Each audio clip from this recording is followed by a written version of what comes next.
Welcome everyone to our webinar. We are excited to present our topic today, Future of Retail, Innovation and New Consumer Trends.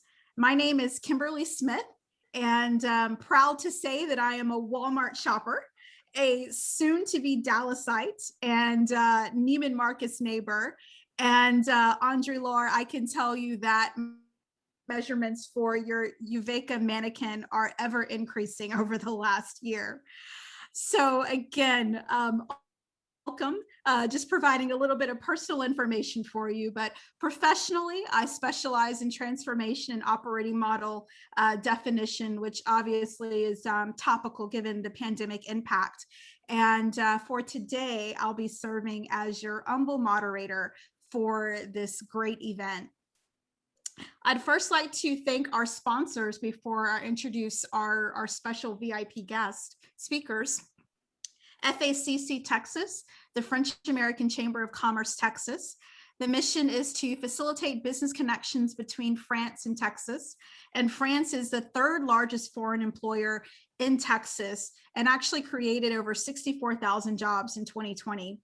The FACC counts over 200 company members from startups to large corporations across various industries. The Quebec Government Office in Houston supports and promotes the development of business projects between Quebec and Texas. And of note, Quebec is actually home to Aldo, which is a Canadian multinational corporation retailer that owns and operates a chain of shoes and accessory chains.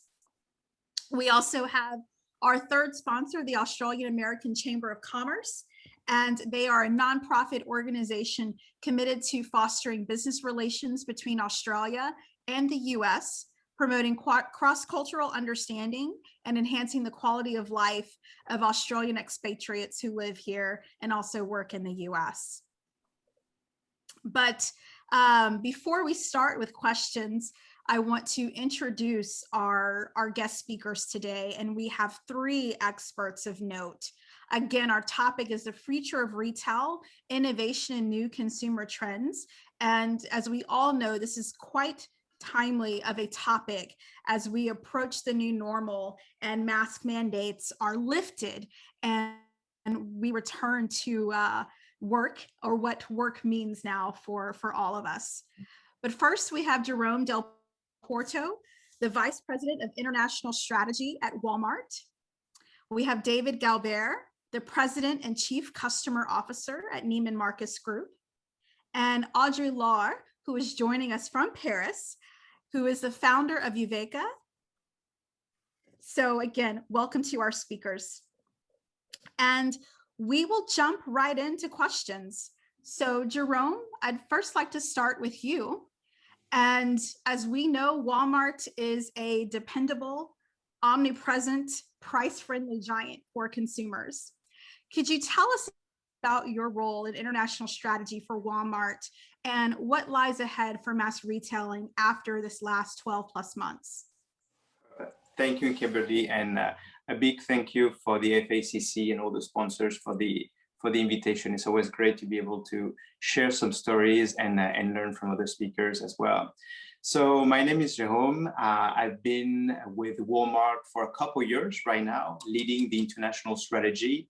And what that means is we're really helping our markets all around the world to perform, to serve the customers, and also to leverage what we call the power of Walmart when we think around technology, when we think around global sourcing, and also around technology. So we're just here to help. We're here to support our customers in the market, and we're here to support our markets, which are our customers internally.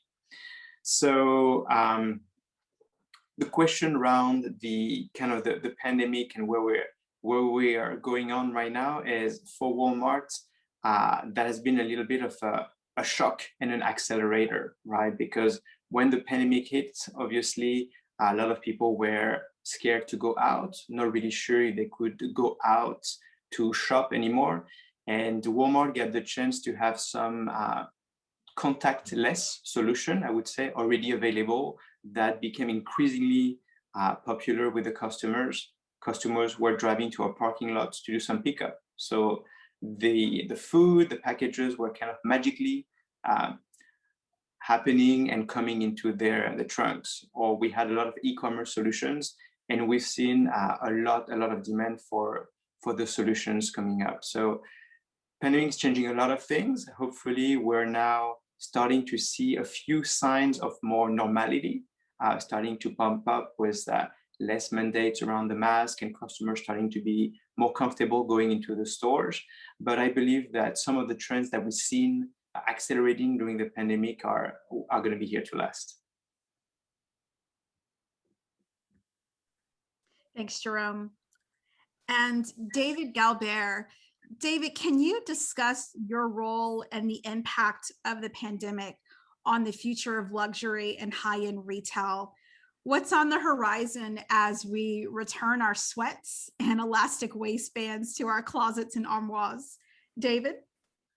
Yeah, well, thanks, Kimberly, and thanks to the FACC to put this together. It's awesome to be here and be able to hear from others and share some experience. So I am President and Chief Customer Officer of Neiman Marcus Group and focused on the Neiman Marcus brand with, I'd say, two roles. One is co-leading the Neiman Marcus brand. So there's two presidents that are the leaders of the Neiman Marcus brand, and one of them, and our Chief Merchant Officer, is the other one.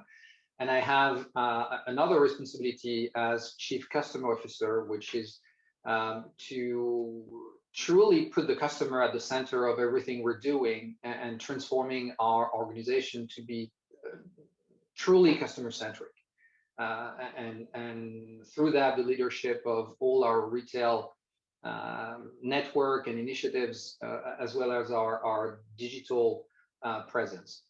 So to your question about what did the pandemic change and what is it going to look like, I'm going to be very similar to what Jerome was sharing in terms of accelerator, meaning that for Neiman Marcus, it didn't change our strategy, but it actually accelerated transformation and changes that were happening.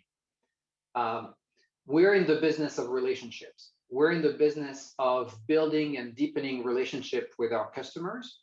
Those were extremely important before. They've been important for the 114 years of the company, and they were important before the pandemic, and they actually continue to be extremely important during the pandemic, and they will continue to be.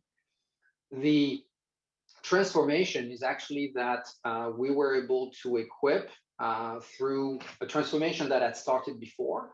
We were able to equip our teams, our associates, with the digital tools so that they would remain connected with their customers throughout the time of the pandemic, whether when the stores were closed or afterwards. And we've seen these relationships with the customers actually continuing to increase, to deepen through the pandemic, and we're not out of it actually, but even now that we're seeing a very strong evolution and very strong rebound in the past weeks and months. It's not going to change. I think the changes that we've seen happening will actually stay for a long time. I think that in luxury, digital was probably a later start for some of the players. I would say Neiman Marcus was actually the first one in luxury to have an online presence and selling more than $1 billion online before the pandemic, but the change to digital, and for us to assisted digital selling, I'd say, is something that will remain and something that is very much in the heart of our strategy. Thank you, David. And audience, please feel free to type your questions in the chat window. If you look at the bottom of your screen, you'll see where you can type in those questions, and we'll answer as many as we can throughout the webinar. So Audrey, Laure, Bergenthal, about acceleration. And we know that innovation thrives in times as these across various different industries. Can you describe Euveka and how disruption will accelerate fashion's perhaps even make fast fashion faster? Yes, we have a lot of challenge. In fact, yes, I created Euveka to answer a simple but very difficult question. In fact, is we want to answer the question that everybody asks themselves: is that does this garment really fit me, and do I know why it doesn't fit me? And that is why we have created a tech pack composed of a morphological evolutive robot with an IoT software suite with enabling to reconnect production and brands globally with their customers based on fit data. And our goal is really to help brands to produce and sell garments better in every size and also connect digitally with our system, which is really more powerful than the actual 3D solution that have already been implemented so far. And with the COVID, we've seen that we were a startup just launching the product, and with the acceleration of the digital sales, we were facing a boost. And although we're based in Europe and things takes a lot of more time in Europe, we were happy to leave an acceleration, which is great because in Europe, brands know that they need to change, but sometimes it takes months or years to think about the project and then to launch it. And so it was great to see an acceleration. But what is great is that, and that is why I'm here tonight. Well, it's the night in France almost, and it's the evening to be precise. And but with the US, we've seen a great acceleration, and we've been working at 90% with the US since the beginning of early 2021. So we can see the difference, and we're happy to set up a plan of implementation in the US now. Thank you. Thank you.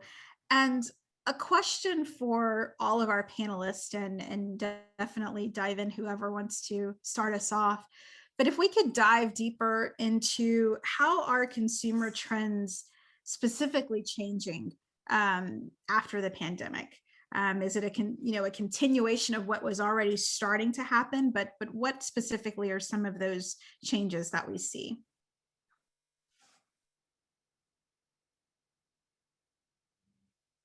Laure wants to kick us off.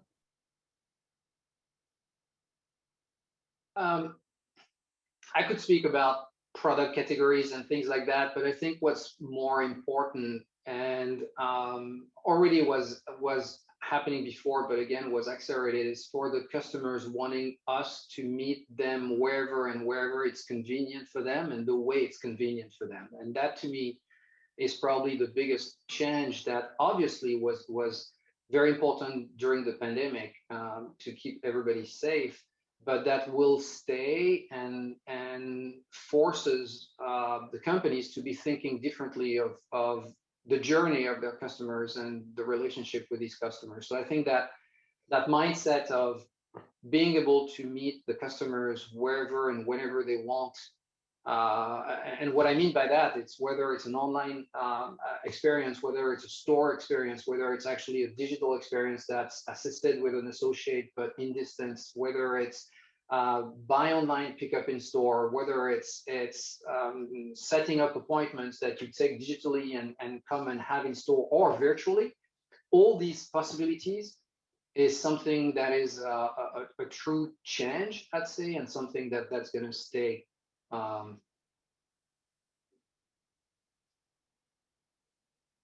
Thanks, David.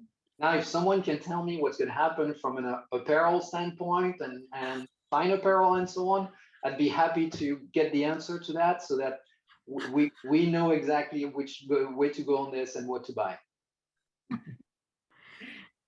Absolutely. I think we're all interested about that, David. Completely agree with David on the convenience factor, which is very, very big for the customers.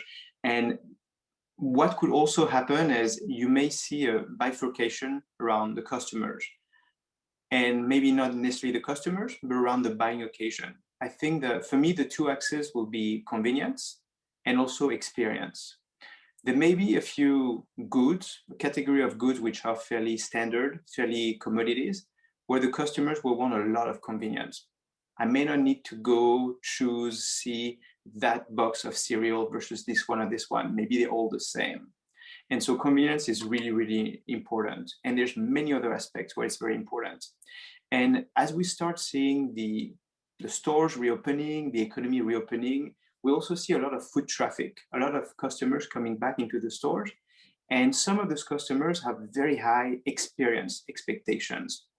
We saw a lot in different industries, some stores may be turning into showrooms where the customers want to come, touch, feel, interact with the product in a way. Even when you go buy some fish, some meats, some fruits, people sometimes are not really comfortable buying it just on catalog or online. They want to see, touch and feel the fruits. And so there's kind of that relationship with the products, which in many ways is very, very important. And so we see the customers trying to flex along the two axes. Sometimes for some products, they want the pure convenience. They don't even have to think about it. If it can come magically appear on my door, I don't even have to order it. That's fantastic. For others, well, I really want to see it. I want to touch it. I want to have an interaction. Those interaction does not have to be necessarily physical. Experience can have a lot of different ways to express itself, but you kind of see it as well. And I think customers went all the way into 100% e-commerce during the pandemic. And there may be a desire when stores start to be much more open to rush back into a store, but with different expectation of still the convenience, still the link between e-commerce and the stores, but also they will want to be entertained, have that experiential factor that they might have been craving and not really being satisfied during the pandemic. Yes, yes, it's true. And what we see from my point of view is that also consumers now are more eager to blend in physical and digital experience even in stores, and they are more curious to try new experience in stores, and they are now able and ready to connect all these two experience. And what we see with brands that we are working with in the US, that they are now settling up for 2022 a new experience with robots, with software, with hologram, with whatever they want. But there will be a mix now that will be now like a common event in the stores, and it will be about getting the best advisories, the best sensation, the best proof of what you need, but also keep still having a digital experience in stores. That's what we observed also, that it will stay for like now a long time, a new habit. Like in the Asian market, it will be widespread now to Europe and to the US. And also what we have observed is that now that all the speech about being sustainable, being inclusive is now an emergency, and everybody urges for personalization and inclusion and feeling treated always through both channels, online and physical, to be treated like in its own singularity, and this will stay now forever. And brands will change and really reconnect even deeper and deeper in a longer time with our customer in that way. Thank you all. And we have a question from the audience, and we actually we're in the process of asking that ourselves on this side. But question around the future of brick and mortar. Of course, we see, you know, kind of the traditional brick and mortar going more towards online, and you know, obviously we know that Amazon is investing in brick and mortar. And then also smaller brands and online pure plays are looking at opening physical stores. So can you talk to brick and mortar and what is the new for the new and next for brick and mortar? I'm happy to start. What we've been sharing is that we think that the experiences are extremely important, and the experiences can happen online, they can happen in stores, but experiences are extremely important. And stores, brick and mortar, are for us at the heart of those experiences. And I'm taking, again, Joe's point about what customers are looking like when they come to a store is actually to experience a product, experience a restaurant, experience and get into a relationship with someone that can help them, that can guide them, that can style them. And so the stores will, in our case, and I think overall, will remain a very, very important part of retail and a huge cornerstone for us in our strategy. So we have a small network. It's 37 stores across the US, but it's about 4,000 associates, and those 4,000 associates in our stores are really at the heart of this strategy of building relationship with our customers, and what they have at their fingertips is all the tools to do that. Some of those tools are digital, but the store environment is a huge part of creating that experience. So what it means also is rethinking the stores and rethinking what we should see in the stores, which is part of what we're doing in the program that we have for the 2-3 years to come in terms of very heavy investments into the network. But clear, brick and mortar has a very, very important place into the future of Neiman Marcus for sure, and in retail in general. And David, could you give a couple of examples of what some of those reorgs are looking like in the store, what maybe some of those changing experiences look like, displays, et cetera, or even changing roles of the associates in the store? Yeah, so if you think of it from a customer standpoint, imagine that you're starting by going online and looking at different products online, and you're interested at that moment of there's someone popping that is a stylist that can help you in your experience online, and through that, you're saying, hey, I would love to book an appointment and be able to come to the store and try some of the products that I was looking at online. We have in the stores now the environment, and we're building more of the environment for these appointments spaces, stylist spaces, where the associate will not only have the products that you were looking at online, but through their expertise would be bringing all the elements that create the looks that goes with this. It could be also that if you go to a store and have an experience in fragrance, which is a very strongly increasing business, you don't need to leave with the products. You just come to the store, have an experience, try a few things, and you'll have the products arriving directly at your door, same day or in the coming days. And there's many other ways that we're blending, I'd say, and integrating retail and the experiences, and we're thinking through all these touch points and how that's going to change physically the stores. Thank you, David. Jerome, could you speak to future of brick and mortar and perhaps give an international flair as far as US and other parts of the world? Sure. So brick and mortar, I wouldn't know because I'm not in the masonry business. I don't actually build structure, but I can talk to you about the physical stores. And we've heard a lot and for a long time around retail apocalypse. There's not going to be any stores. All the cars are going to be flying. You have drones everywhere and everything is happening. Well, I don't believe in magic. I believe in where we are and where we're going. So what David was describing is really to tell you that right now, we don't look at it in terms of channels. We look at it in terms of customer journey. And 50 years ago, the customers didn't have that much choice. You wanted to buy something, you had to take the bus, take a subway, drive yourself to the store, and you were kind of limited by the assortment that the store itself was offering or the other stores. You made your shopping and then you go back home the same way.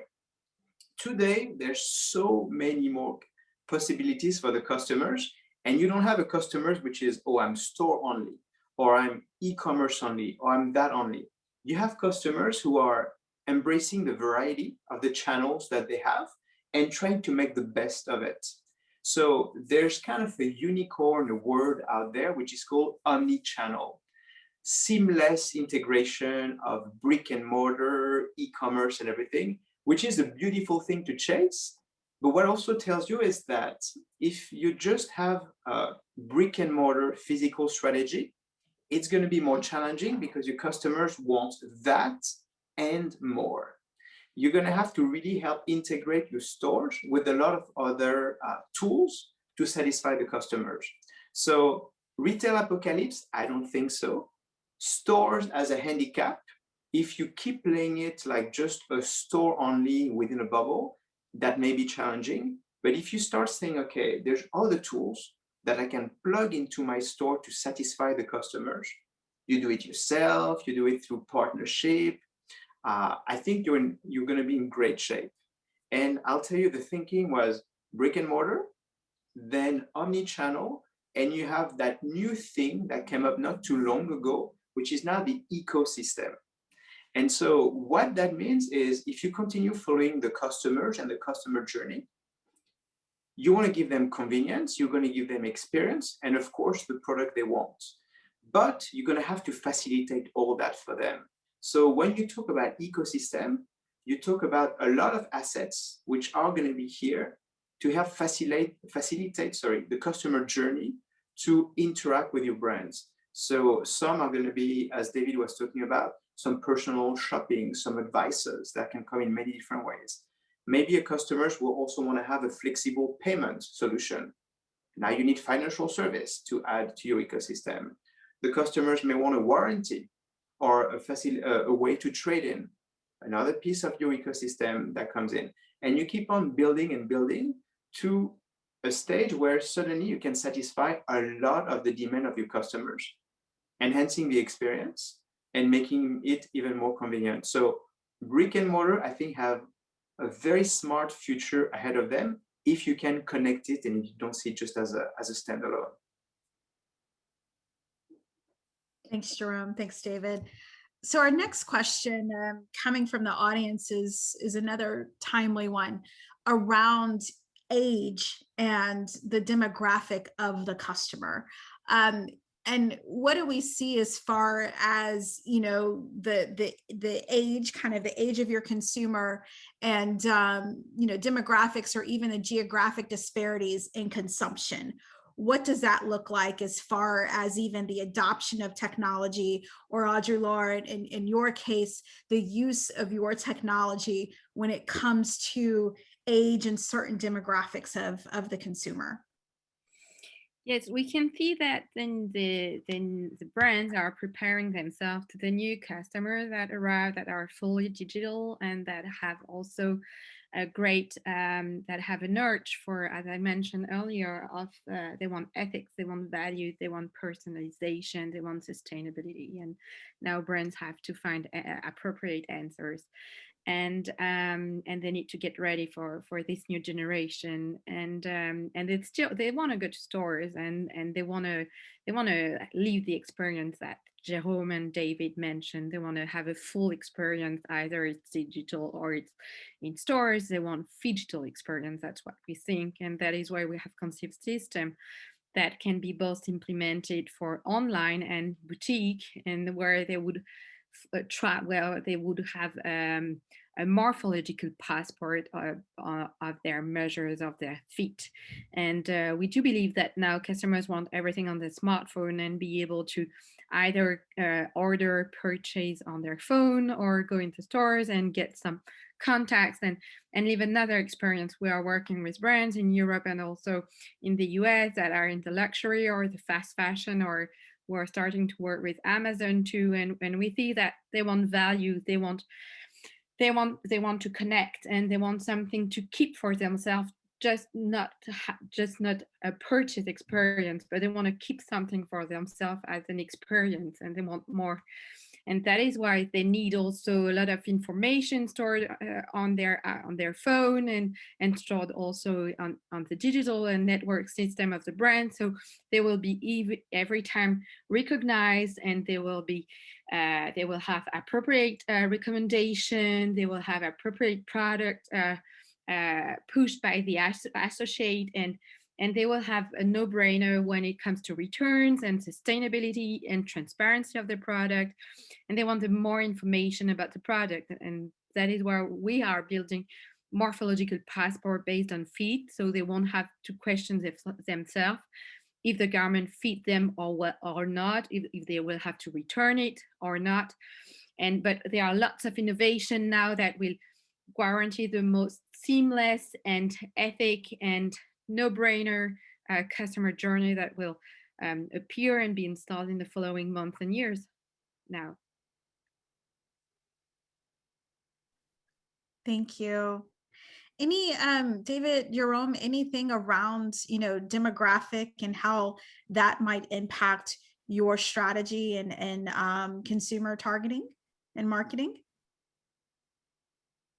On our side, I'd say that the time where you could say maybe new generations are digital and the older generation are more brick and mortar, that time has passed.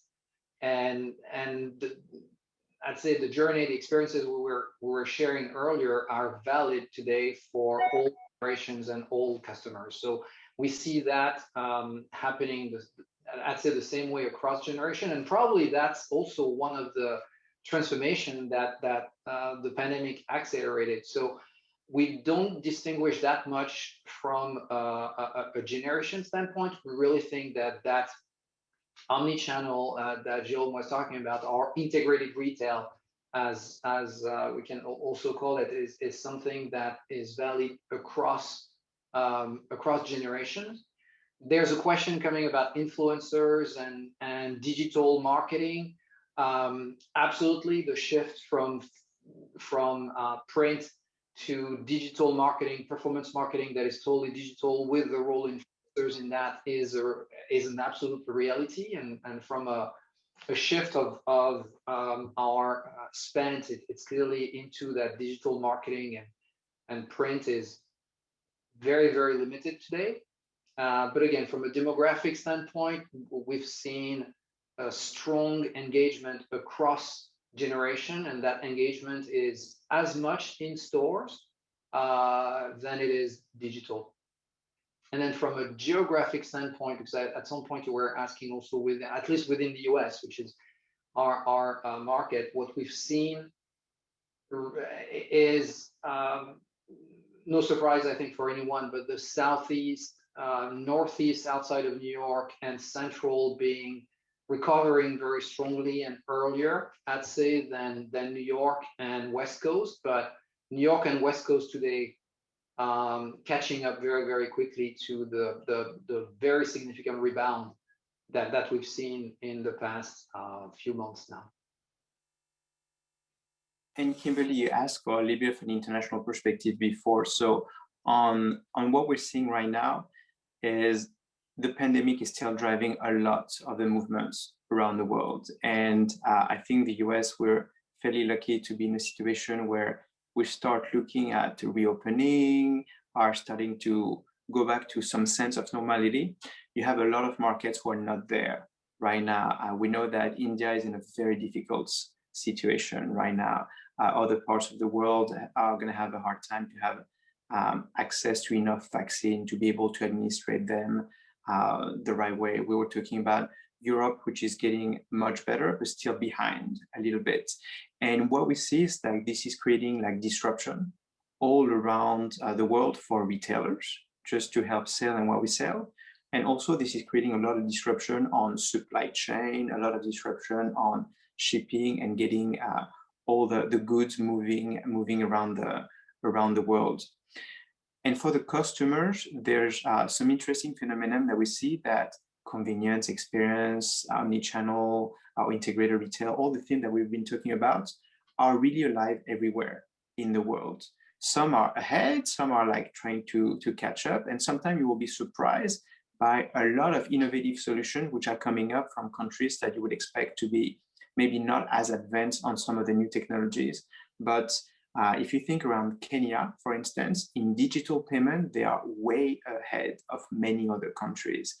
And you see technology being used by different generations, by different countries in a way to help find solutions to problems that those populations are having, whether it's payment, whether it's access to information, to goods, and really the technology accelerating a lot of those retail economies in different countries to help solve the problem one at a time and transferring from one country to the other, because right now information flows very easily and really helping out from one country to the other. So again, a lot of acceleration there. But right now, with the pandemic the way it is, it's still very, very difficult in many parts of the world. Right. Thank you. Thank you. So queue you up for future questions, but I'll ask first around circular economy. And I'm going to stop my video just in case my internet stability goes off. But so one around circular economy, but we'll definitely ask about inventory and the changes, and also local stores. We have a lot of questions around local stores and sustainability of COVID changes due to physical store locations. But around circular economy, and Jerome, I go back to when you were talking about ecosystem, and it's kind of one of these other new puzzle pieces.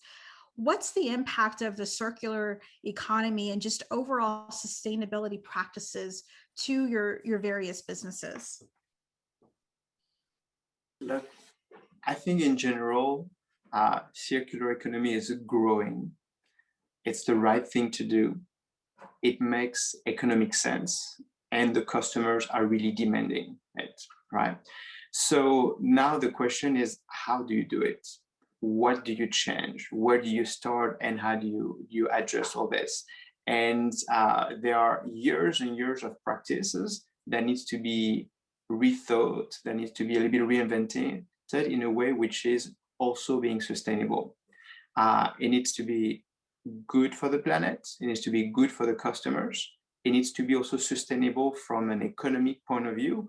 Otherwise, you're going to have a few gimmicks here and there that are not really going to stick. So there's a lot of elements of the puzzle that need to be thought about, and that needs to be implemented in a very, very, very long sequence of supply chain, retailers, customer behavior, sourcing, and this and this and that. So it's great because there's a lot of momentum behind that right now. Now the question is, how do you do it the right way? How do you do it together with all the other actors of the retail world and your whole supply chain from farm to fork, or however you want to call it?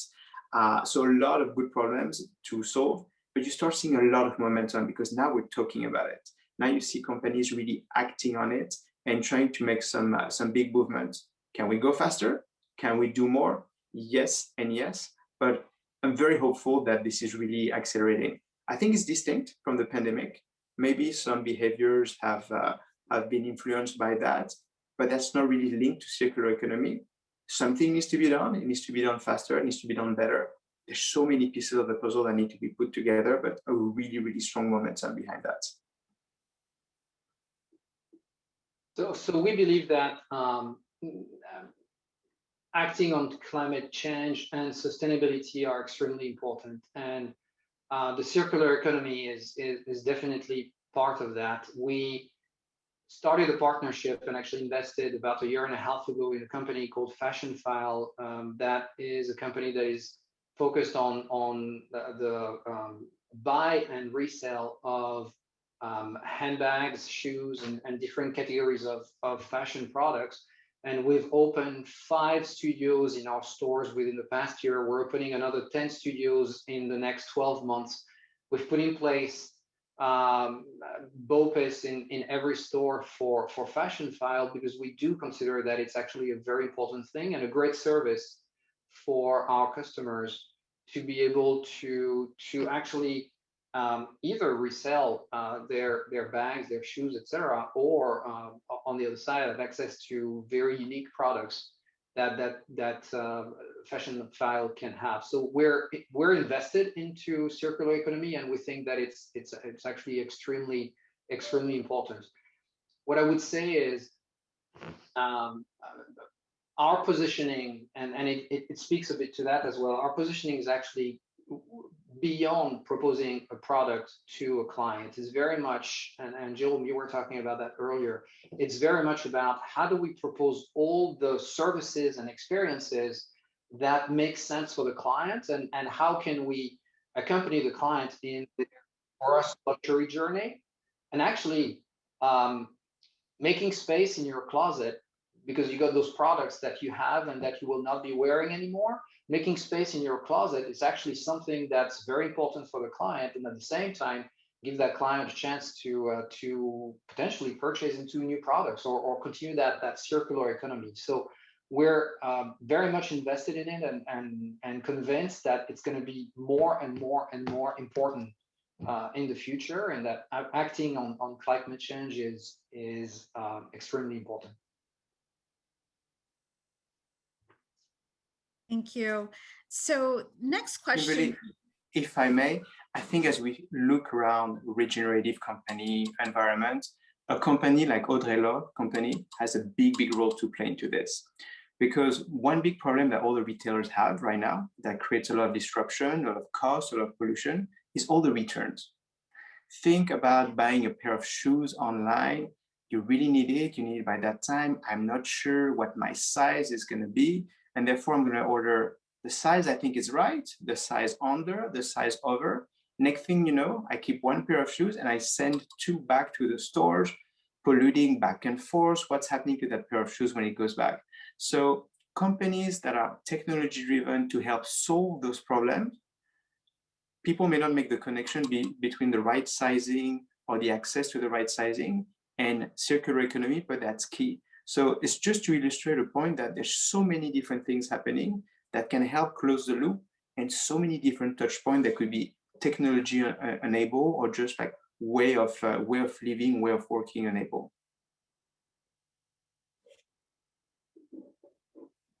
Thank you. So, oh, go ahead, Audrey. Laure. No, I just wanted to add that effectively when we work with these brands, we know that they have a lot of challenge to face, and being sustainable means a transformation at every key point. And we know that little by little, they will be able to do it and build new business model of performance and being sustainable while being also and also working on the margin and controlling more what they produce and what they sell to who, and they will manage this transition that is major, and is one of the major transitions they have to face, and the biggest challenge for the last 40 years. It's the biggest challenge they have now. So they will be able to do it thanks to our technology and others. But it's true that little by little, they will make an impact. And we can measure with very simple metrics how they will create an impact, but it's doable. Thank you. So I want to touch on local stores and how you work with small businesses. And then we even have a specific question from someone in the audience that, would like advice on, they have a small luxury local boutique with, no extra budget. And, they're looking to survive until the situation gets closer to normal. They have great, customer service. So what is the advice to that specific store, which, as we know, over the last year, some are on the brink? And then if you could also touch on how you're working with small businesses.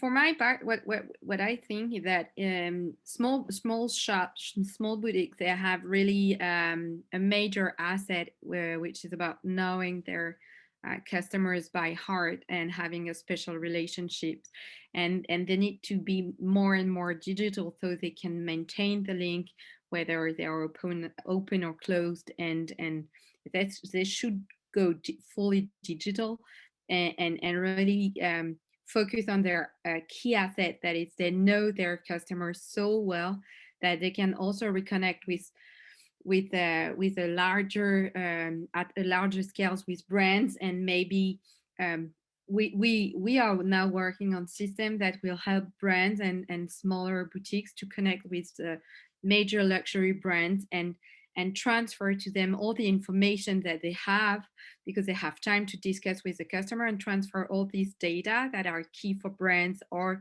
online platforms. And maybe now I think that it's time also for a smaller boutique to change their mind, be more digital, and maybe connect with a bigger ecosystem of brands and platforms and see them as an asset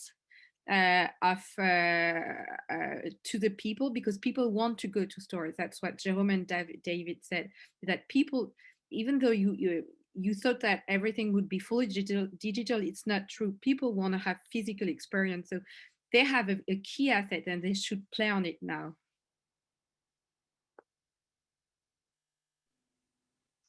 Thank you. Yeah, I think Audrey Laure is absolutely right on those small luxury boutiques have usually clients that are very attached to the boutique, attached to the client advisors in these boutiques, and it's all about keeping that relationship, keeping the connection going with the clients, while at the same time evolving from a digital standpoint, which is not always easy when you're a small boutique and don't necessarily have all the investment capability that bigger companies have. But then there's a lot of digital solutions that exist that you can partner with outside. But I'd say the key thing is that relationship with the clients and making sure, even through the pandemic and through what we're living today, that you maintain those connections and keep your teams connected with their clients. Whereas small businesses and the other question about what can we do or what do we do with small businesses, I would say that on our side, our job is to bring new fashion brands, bring new brands in front of our customers. And there, the new technology and digital is definitely helping us in this, either by giving us a possibility to portray more brands and more products to a wider audience, but also in the way, in the background, from a supply chain standpoint, on how can we work with these brands.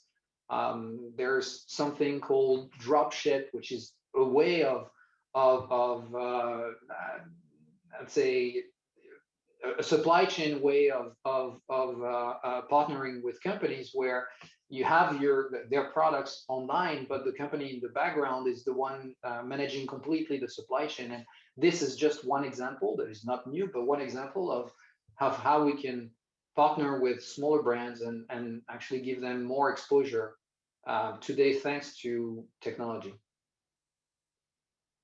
And there are also very simple ways that you can do that, right? Sometimes a small store owner will hear about technology and say, well, I don't have $10,000 to put this. I don't have somebody to manage my website.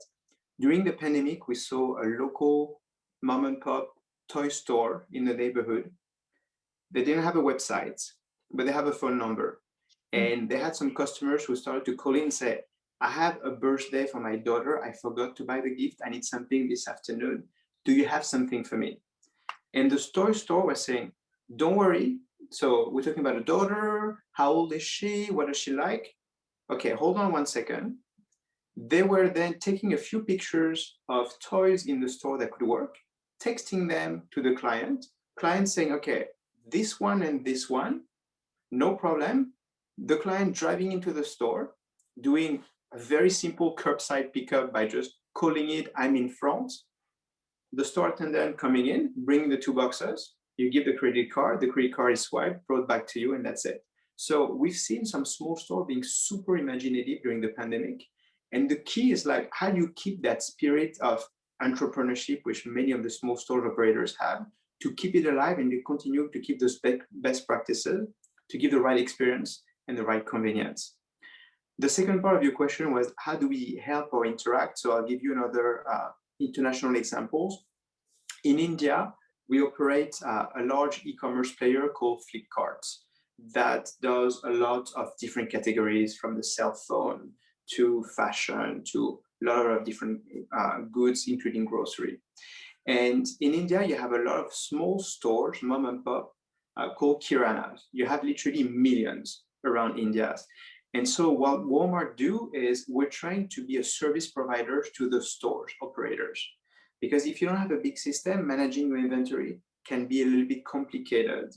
Getting a little bit of information, getting access to all of that technology could be complicated. So we're trying to be a service provider to the small stores by delivering some of the goods that they would otherwise go and buy at the wholesalers, helping empower them with like very simple cell phone operated POS system to be able to place orders and to accept payments from their customers and help enable with the technology. So a lot of different ways like some small stores can benefit from larger infrastructure of larger players or from innovation by being what they do best, being entrepreneurs and serving their customers.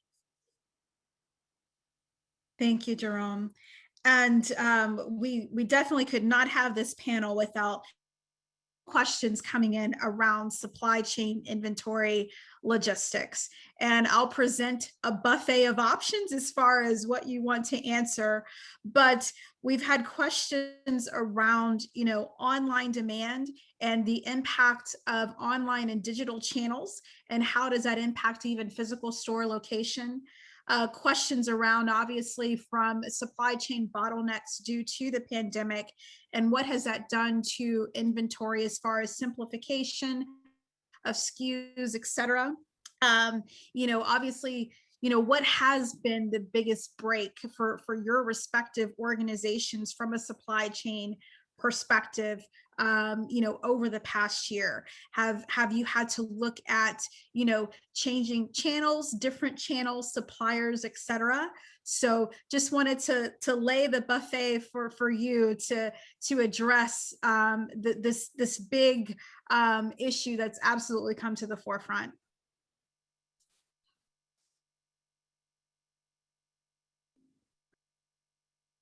I can give you an obvious one. When the pandemic started in the US, everybody was looking for toilet paper. For whatever reason, that became the big thing that everybody was chasing. And then, for most obvious reason, people were chasing Clorox type of wipes or hand sanitizer. And suddenly what happened is all your demand forecasting model just collapsed overnight, because you're supposed to order 10, 10, 10, and overnight the demand becomes 2,000. So you had to literally try to find ways to accommodate. So what retailers usually do in this type of situation is, it's not super customer friendly, but it's to help the customers, is you try to put some limits. You try to avoid people hoarding. Say, look, we're all trying to get through this together. How about we just get a pack instead of 10 at the same time? But more importantly, what you do is you start to work upside the supply chain with your sellers, with your vendors, and you're trying to simplify a little bit. If I'm selling toilet paper and I'm used to have a pack of 4, a pack of 12, a pack of 35, suddenly you just pick the one that you can produce the most efficiently. You shut down the line of the other one, and you just do your pack of, pick your number, let's say pack of 12. That allows you to increase the distribution and increase the output, while on the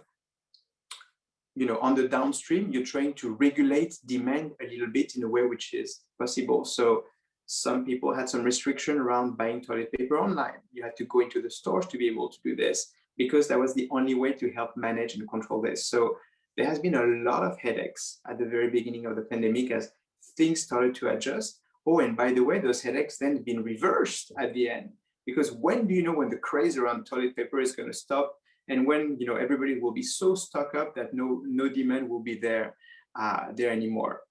That's almost the easy part, because toilet paper is a good that you can keep on the shelf for a very long time. But when you look around food, the disruption that happened in the food world were dramatic as well. A lot of people stopped going to the restaurants and started buying groceries to cook online. So here again, all those distribution channels had to readjust and to do it. So there's no magic formula. I think there you're happy to have some good partners working with you, some good information sharing along the supply chain, being technology enabled to have a few models that can help you go through this, and a lot of goodwill all around the supply chain to try to make it work for the customers. Thank you, Jerome. And I know, for us in Texas, in February, we experienced a winter storm, which seemed like all of 2020 in just a week. So to hear, Walmart talk about what you did to throttle right on the demand side and those things from that side, from the upstream and vendor side is quite telling. And, I often equate forecasting with Walmart. So thank you. Thank you for that. David or Audrey, Laure? Yeah. So to your point, there's different way to answer or to tackle or to talk about the supply chain. I would say that the forecasting has been a very challenging part of the supply chain, meaning trying to figure out 12 months ago, what should we buy? I mean, what's the forecast of the business and what should we buy for the next 6 months or next year had been the challenge. And that challenge is actually completely reversed today. We're seeing, as pretty much everybody, a very significant rebound and what are going to be the next 12 months, 18 months, and what bets do you make? Because all the systems that you had, all the predictive things that you had before are useless right now on figuring out what's to come. So that in itself has been a challenge from a supply chain standpoint.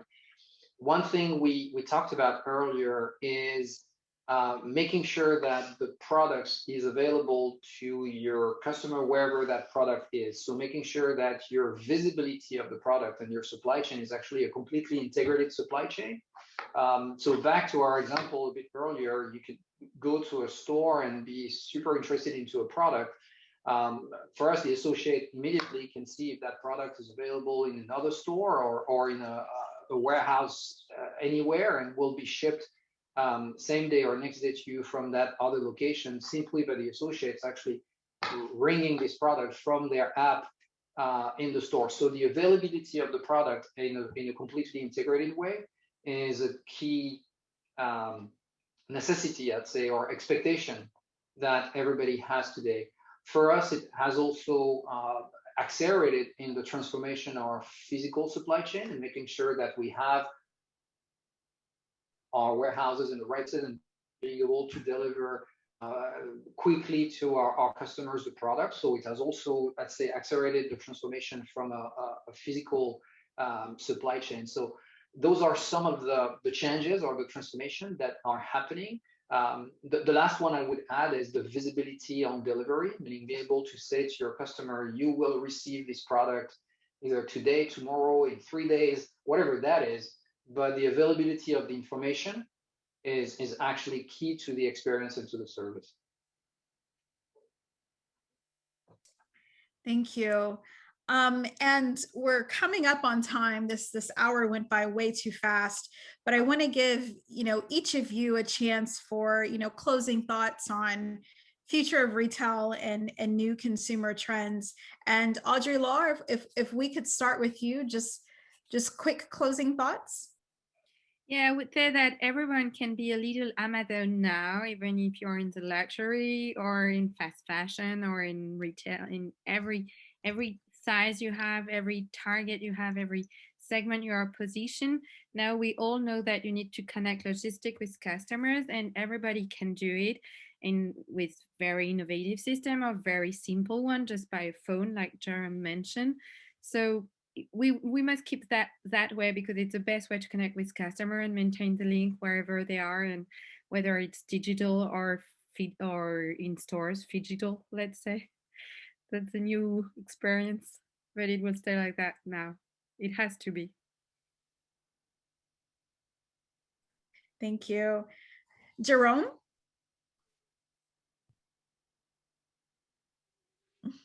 Sorry.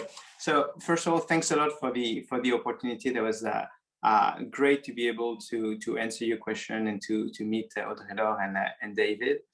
What I would say for me is, like, retail should be a very simple business. You're just here to listen to the needs of your customers and try to do your best to try to serve them. And I would say, as long as you continue to do this, with all the innovation coming in, the technology, the new brands and this, I think the future retail is going to be very exciting for a very, very long time. As long as there's customers, as long as there's demand, And as long as the companies are continue to be humble enough to really listen to the customers and do whatever you can do to serve them better, serve them in crisis, serve them in good time, I think there will be a very exciting future for all retailers. Thanks, Jerome. David? Yeah, and to add to it, I would say that I'm convinced the future of retail and the future of stores is a bright future. And what it will require is very much for the companies to be customer centric and truly customer focused. And it seems simple, but it's actually a significant shift of how the companies are thinking, but also how the companies are usually organized. And yes, it needs to be simple, but at the same time, getting to that simplicity is actually a huge work for the companies to be rethinking their operating models, rethinking their way of working to becoming truly customer centric instead of being usually channel centric. And that's a big shift. But any company that really think this way and that organize themselves this way will see a very bright future of retail online, but also in stores. Great. Thank you all. Audrey, Laure, David, Jerome, thank you so much for your time. And Audrey, Laure calling in the evening Paris time. And again, thank you to our sponsors, the French American Chamber of Commerce, Texas, Quebec government office in Houston, and then also the Australian American Commerce. Thank you all and have a great rest of your day and stay dry, Texas. Thank you. Thanks, everyone. Thanks, everyone. Thank you. Thank you. Goodbye. Bye-bye. Bye-bye.